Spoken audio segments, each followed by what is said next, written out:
이러고 보니까 제가 추억팔이 감성팔이 하는 느낌이 드네요.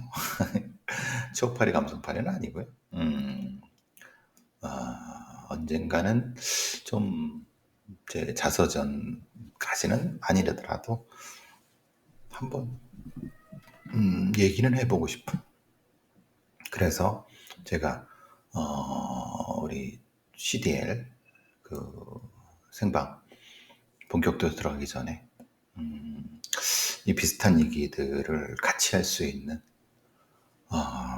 슬기로웠던 운동권 생활의 얘기를 좀 풀어낼 수 있는 사람들을 여러 접촉을 하고 있는데, 옛날 사람들을 뭐 쫑구 주기 위해서 그런 건 아닙니다. 그때 그 시절에서도 우리가 좀 정리라기보다는 뭔가 약간 매듭은 지어야 될 거라는 생각은 하는 것이 있기 때문에 그런 얘기를 하는 겁니다. 어쨌든 지난 시간에 이어갔고, 이게 감성팔이 추억팔이가 싫으신 분들은 그냥 안 들으시면 됩니다. 또 저 새끼 또 그냥 옛날 얘기하는 거라 생각하시면 그냥 뭐 막간으로 책 많이 사랑해 주십시오. 지금 요번 5월 8일 나온 책은 요 책이고 프로파일링 바이블 CCM 책은 이 책이고 번역한 겁니다. 같이 공부하는 팀이랑. 요거는 제가 처음에 썼던 책입니다. 좀 오래됐습니다. 그래서 사실 지금 쓰고 있는 책은 요거보다는 좀 더 수준이 있고, 요거보다는 좀 약간 잠깐 소프트한 이런 책으로 쓰려고 하고 있습니다. 지금 6월 30일까지 원고 마무리하려고. 제가 여기서 요거 끝나고 또 써야죠. 지난 1편에 이어서 그러니까 그 드라마에 나왔던 것처럼 소위 조직 사건을 만들기 위해서 학생운동 당시에는 조직 사건들이 꽤 많았거든요. 그러니까 뭐 김문수 얘기도 하지만은 뭐 진정축, 뭐 누구 또 지금 헌법재판관이 인민노련 뭐 여러 가지 굉장히 사회운동, 노동운동, 뭐 학생운동 다양한 형태에서 여러 사람들이. 근데 실제로 그렇다고 하면 실제로 존재할 수 있다고 생각합니다. 존재했었다고 생각하고요. 저는 그런 거죠. 그러니까 근데 사회운동은 쉽지 않을 거라고 생각합니다. 왜냐하면 사회운동은 조금 더 여러 가지 생활상에 있어서의 것과 연결이 되기 때문에. 근데 학생운동 조직은 당시에 학생운동과 연결되는 거는 충분히 안기부가 작업을 했을 수 있다는 생각도 충분히 합니다. 그리고 이것은 나중에 제가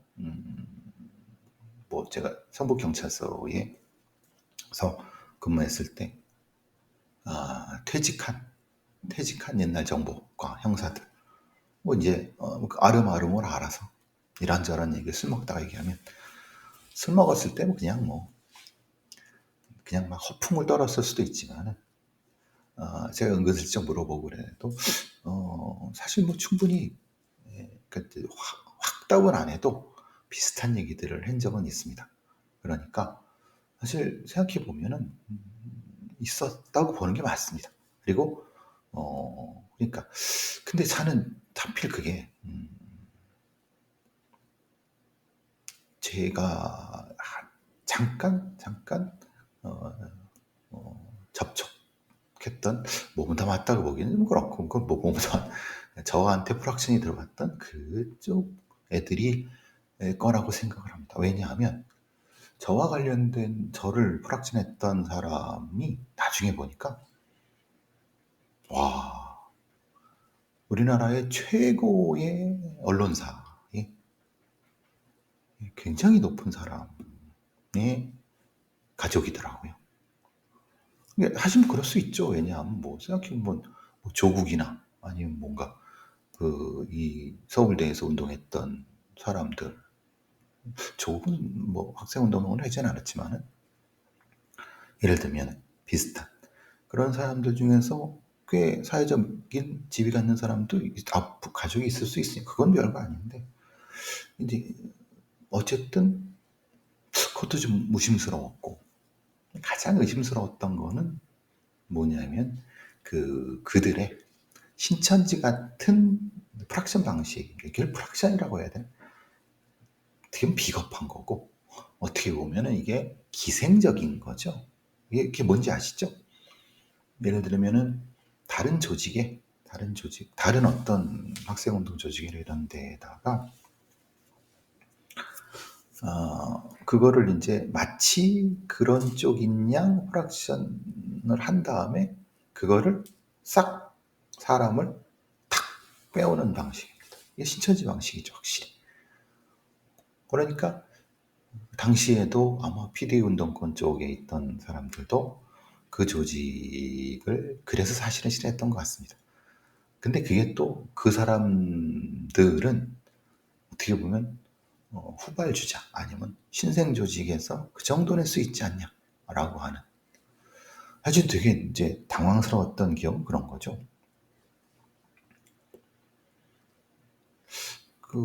내가 알고 있었던 어떤 사람이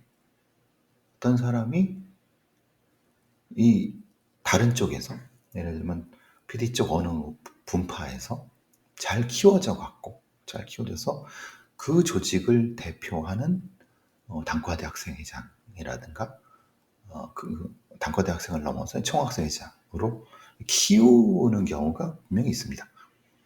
그러니까 보통 그 시대에는 제대로 똘망똘망한 애들을 잘 다듬어서 처음에는 대중조직에서 학과학생회장을 만들고 그 다음에 학과학생회장 뒤에 단과대학생회장이 되거나 아니면은 총학생회장이나 총학생회장급에 있는 어떤 이런 식으로의 어떤 나름대로의 어떤 그런 시스템이 있었죠. 근데 이제 어떤 A란 PD 쪽에 있는 쪽에서 실제로 그렇게 하고 작업을 했던 1년 넘게 작업을 했던 근데 갑자기 어느 집회에선가 딱 나갔는데 그 조직의 그 조직의 공개적인 지금 신천지 같은 조직의 공개적인 대중 투쟁 조직이죠. 소위 말하는 이게 이제 이런 거죠. 옛날에 학생운동 조직은 소위 말하는 언더서클이라는 것이 있는 거고 그것과는 별개 그것의 지도를 받는다고 해나 어쨌든 는 대중 조직이다. 대중 투쟁 조직. 그게 학생이든 아니면 뭔가 무슨 반독재 무슨 투쟁 위원회든 이런. 그러니까 거기에 갑자기 그 대표가 된 거예요. 저도 제가 얼마나 놀랐느냐면 이 집회를 하는데 예? A라는 조직의 대표로 가기로 다 약속이 된 상태에서 그래서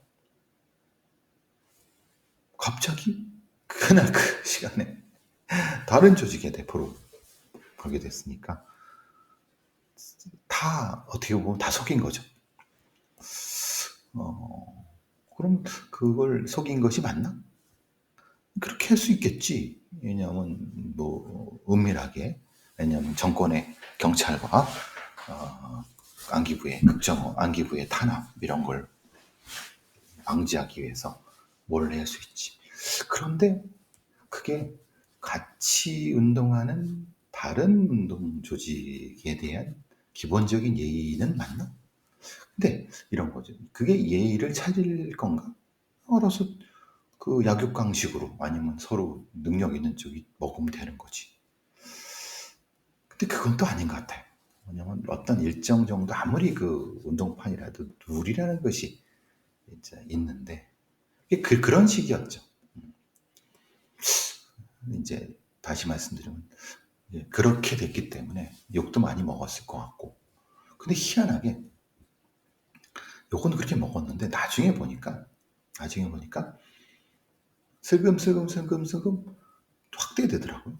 조직이 쭉 많이 확대되더라고요. 그러다가 사실 전 졸업하고 이제 별로 관심이 없었다가 나중에 1, 2년 뒤에 가보니 1, 2년 뒤에 이제 우연히 학교에서 가보니까 뭐라고 하나 완전히 사라져 버렸거나 아니면 완전히 분해돼 버렸거나 이런 식이더라고요.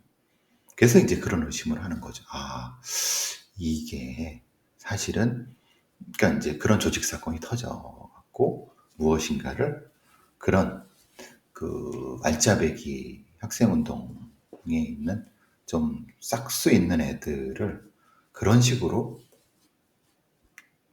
채가고 그런 식으로 뭔가 무력화시켜서 결과적으로는 학생운동 조직 사이에 유혈 충돌, 갈등, 서로 질시하고 그러니까 뭐가 됩니까?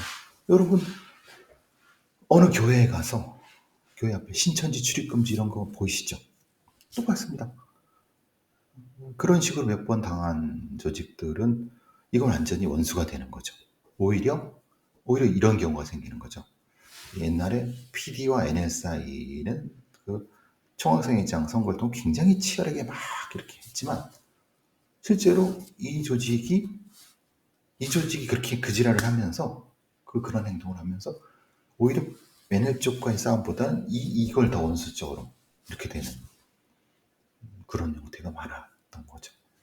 그러니까 사실 특히 제가 있던 학교가 그런 게 많았던 것 같아요. 사실 이제 다시 돌아와서 궁금했던 거를 제가 경찰이 되고 프로파일러가 되고 나서 옛날 생각이 나더라고요. 옛날 생각이 나겠던 건 왜 그러냐면은 무슨 옛날 생각이 났었냐면 학교 때 MLM이라고 들어보셨을지 모르지만은 뭐 거마대 학생 거여동 마천동에 소위 다단계 판매를 해서 학생들 대학생들을 모아갖고 학습시키고 팔아오라고 하고 이런. 근데 그게 이제 왜 거마대 다단계 조직 이런 게 위험하냐면 그게 소위 말하는 학생운동 조직에 침투를 해갖고 일종의 학생운동 조직의 경제사업 파트 형태로 돼서 하는데 실제로는 그걸 할 수가 없죠. 그러니까 그 학생운동 조직에 일을 한다고 생각을 해서 뭔가 조직의 자금으로 이렇게 빼내려고 해서 자신의 전세 자금이나 아니면 뭐 등록금 이런 것들을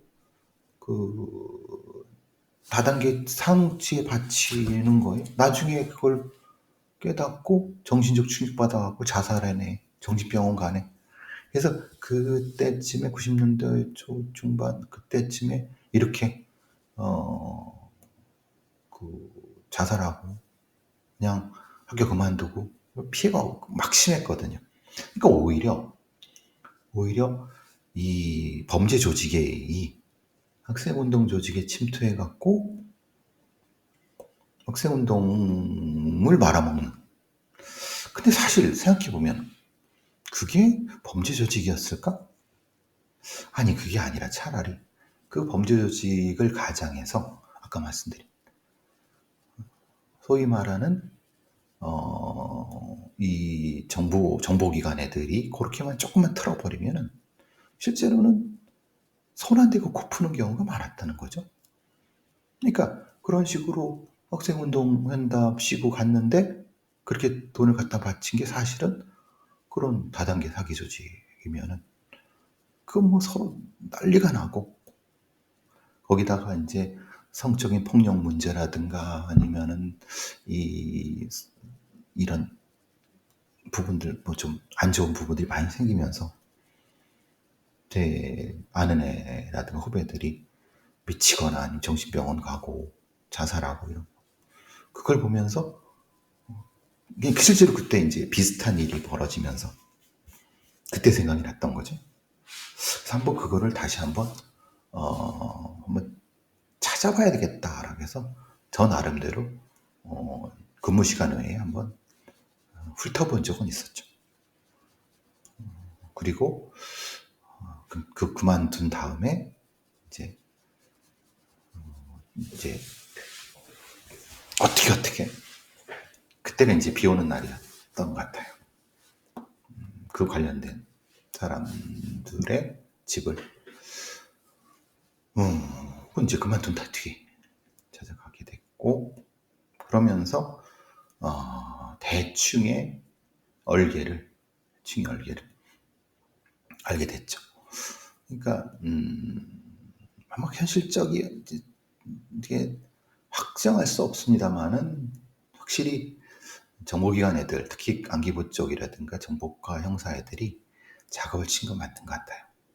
그리고 그것 때문에 중간에 있던 애들은 이용도 당하고 협박도 당하고, 옛날에 아시다시피 그 학생운동 했던 애들은 이제 경찰에 잡혀서 들어가서 두들겨 맞고 고문당하고 그러면서 이런 회유를 당하고, 그래서 일종의 우리 그쪽 정보를 쪽을 좀 하면서 그쪽에 있는 불확치가 되는 경우도 종종 있었고,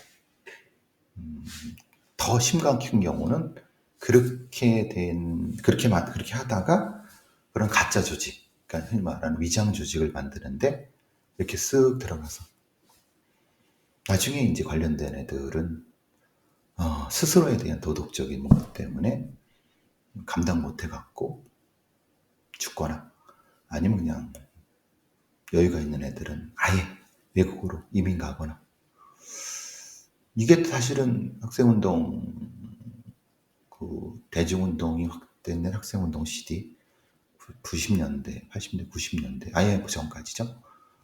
그 뒤에 이제 학생운동은 폭망했으니까, 뭐 2000에 들어오면서는 사실 완전히 학생운동이라는 건 사실은 아예 사라져버렸으니까, 그 시기, 즉 말하자면 그 김영삼 정부가 들어서기 바로 전, 후, 소위 말하는 90년대 중반까지에 벌어졌던 어떤 일들 중에서 사실은 좀 규명이 필요한.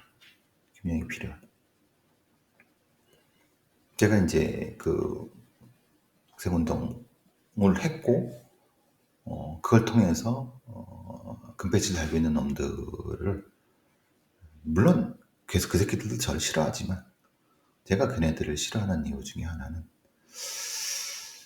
뭐 민주화 운동 가족 협의회 같은 경우라든가 이런 걸 통해서 옛날에 그런 일, 안 좋은 일을 당했고 안 좋은 일에 관계된 사람들을 최소한 좀 찾아서 위로라도 해주거나, 피해자 같은 경우 오히려 가해자, 이건 사실은 뭐 민주화운동 보상법 이 차원이 아니라 그건 사실은 그건 될 수가 없는 거고, 그걸 보상이 아니라 이거는 기본적으로 역사를 그 당시에 있던 일을 복원하고, 그를 통해서 정보기관 애들이 이렇게 나쁜 짓까지 했구나, 그리고 그렇게 밝히는 것이 거기에 어쨌든 이용당했거나 아니면 그 피해당했거나 아니면 뭔가 어쨌든 관련된 사람들의 신원, 마음의 빚을 좀 덜어주는 이런 부분이 아닐까라는 생각을 계속해서, 그때도 비 오는 날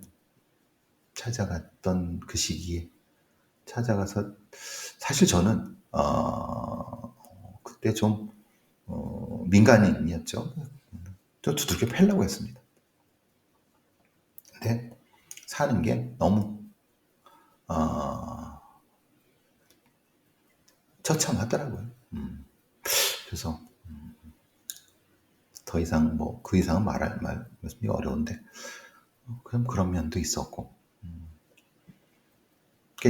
실제로 그 당시에 이제 소위 말하는 그 당시 시기의 민주화운동을 통해서 뭔가 또 피해를 받았거나 아니면 가는 과정에서 이런 일이 있었다. 그러니까 지금의 그 소위 민주당 국회의원 놈들이라든가 아니면 뭐 이런 학생운동에서 배지까지 달고 이런 애들은 보상은 충분히 받았죠. 어느 정도까지는. 왜냐하면 정치인도 됐고 또 민주화운동 보상법을 통해서 뭔가 사실 그것 때문에도 사실 국민의힘 계열에 있는 애들이 또 뭐 저 새끼들 지들끼리만 586엔 이런 그걸 좀 넘어서서 실제의 역사를 좀 더 복원할 수 있는 이렇게 숨겨진 역사죠. 숨겨진 일들을 사실 거기까지 갔어야 된다고 좀 봅니다. 근데 그냥 하다 말은 거죠. 진짜 해야 될 게 눈에 보이는 것만 하고 실제 감춰진 부분들 못했다는 느낌이 들어서 사실 이렇게 오늘같이 비 오는 날에는 그때 생각이 좀 납니다. 저야 뭐 딱히 학생운동을 해서 큰 피해 본 건 없습니다. 제가 뭐 그리고 큰 기여한 것도 없습니다. 그 시대에 그냥 같이 나가서 민주화를 위해서 같이 싸운 거고 그럼 그걸 뭐 제 희생이라고 생각도 전혀 안 하고 또 와서 저 나름대로 또 공부도 했고 또 대학 교수도 했고 지금이야 이 모양 이 꼴로 여러보시기 별 그지같이 살고 있지만은 뭐 사는 삶에 그렇게 후회는 없습니다. 뭐 제가 늘 말씀드리지만 지금 죽어도 저는 여한이 없는 것처럼 딱히 뭐 저는 뭐 특별히 그런데 그때 그런 일로 진짜 안 좋게 된 애들 동기들 후배들 선배들 부분에 대해서는 조금 더 좀 세밀하고 치밀하게 좀 조사라든가 아니면 이런 연구가 돼서 신원이라도 되고 복원이라도 되고 뭔가 이런 부분들이 좀 필요한 것이 아닐까라는 생각을 합니다. 그러니까 제가 왜 슬기로웠던 운동권 생활이라는 것을 생각하게 됐냐면 소위 그 잘 나갔던 무슨 뭐 총학생회장이라든가 아니면 뭐 어느 뭐 조직에 뭐서 지금 뭐 어느 시민단체에 누구 하고 뭐 어느 교수가 됐고 뭐 어느 국회에 됐고 이런 놈들은 그냥 그렇게 잘 먹고 잘 살면 됩니다. 그런데 걔들이 그렇게 된 어떤 거에는 실제로 이름 없이 고통받으면서 거기에 썩어서 미랄이 썩은 거름이 됐던 애들도 분명히 존재한다. 그게 불편하고 힘들고 사실은 드러내기 어렵다 하더라도 왜냐 당연하게 이런 부분이 생깁니다. 뭐냐면 그 안기부가 만들었던 조직에 어떻게든 관련됐을 수 있고 아니면 안 됐었다 하더라도 그때에 또 여러 가지 안 좋은 일이 연결됐을 수도 있고 그런 것들이 걔네들의 지금의 정치인으로서의 전정에 사실은 좀 안 좋은 영향을 끼칠 수도 있죠. 그리고 또 당시에 또 여러 가지 이 조직 간의 뭐 암투라든가 뭐 이런 것들 한두 개 있겠습니까? 그런데 그거를 불편하고 힘들고 그러다가 감추고 뭐 그러면 사실은 그거는 그냥 승자 역사만 되는 겁니다. 승자 역사가 되면은 승자 역사는 결국 감추는 역사죠. 감추는 역사니까 실제로는 가짜들이 판을 치는 거고 그 중에 진짜도 있지만 그러다 보니까 실제로는 동력이 안 생기는 거예요. 진심이 아니니까. 거죽밖에 안 되니까. 저는 그렇게 생각합니다. 그래서 제가 괴를 하려고 하는 이유도 그런 부분인 거예요. 물론 제대로 잘 되겠습니까? 어려울 겁니다. 그게 사실은 입이 없고 목소리를 잃은 사람들한테 회피하는 사람들 그걸 드러낸다는 게 실제로 그래서 사실은 이 숨겨진 역사라는 게 굉장히 힘든다는 부분인 거죠. 기록되지 않은 역사 이런 부분. 어쨌든 비 오는 날 마음에 있는 제가 언젠가는 마음에 이 얘기를 해야 될 것 같았고 거기서 끝나는 것이 아니라 실제로 또 여러 가지 얘기를 해보고 싶었고 그래서 이것도 한번 올려봅니다. 불편하신 분들은 패스하시면 됩니다. 저 새끼 또 이상한 소리 한다. 제가 계속 말씀드리겠습니다. 저는 NL 애들한테도 이걸 쳐먹고 인간 쓰레기 됐고 PD 쪽 회사들한테도 아니 PD 쪽이 정확히 제가 예전에 TV조선에 지금은 주근혜입니다. TV조선의 PD인데 그때 이제 고대 쪽에서 PD 운동에서 굉장히 잘 나갔던 대중 조직에서 투쟁 조직 잘 나갔던 애가 있습니다. 걔가 TV조선의 PD였었어요. 얼마 전에 죽었는데 작년인가 재작년인가. 걔는 PD 쪽에서 그래도 이름 난 애죠. 근데 같이 어떤 프로그램을 어떻게 건너서 하게 되면서 술 먹으면서 그런 얘기를 했죠. 근데 걔도 사실은 자기도 들은 얘기니까 자기는 NL조 아니었고 근데 이 배상훈이라는 새끼가 실제로는 완전 쓰레기라는 소문을 들었는데 그게 진짜냐? 그래서 뭐가지 얘기를 해봐. 자기는 사실은 정확히 잘 모르더라고요. 뭐 정확히 알 리가 없죠. 소문으로 들은 건데. 그런 경우들을 종종 봅니다. 그 애가 살았으면 사실은 같이 이런 얘기도 해보자고 그때도 얘기를 했었는데 하필 그놈이 일찍 요절을 했어요. 안타깝게도. 활동도 잘하고 방송도 잘 만드는 놈인데 좀 아깝죠. 어쨌든 하여튼 그런 생각이 좀 들었습니다. 하여튼 비가 오니까 그런 죽은 놈도 생각이 나네요. 저는 좀 마음을 좀 추스려야 되겠습니다. 옛날 생각하니까 울적해지네요.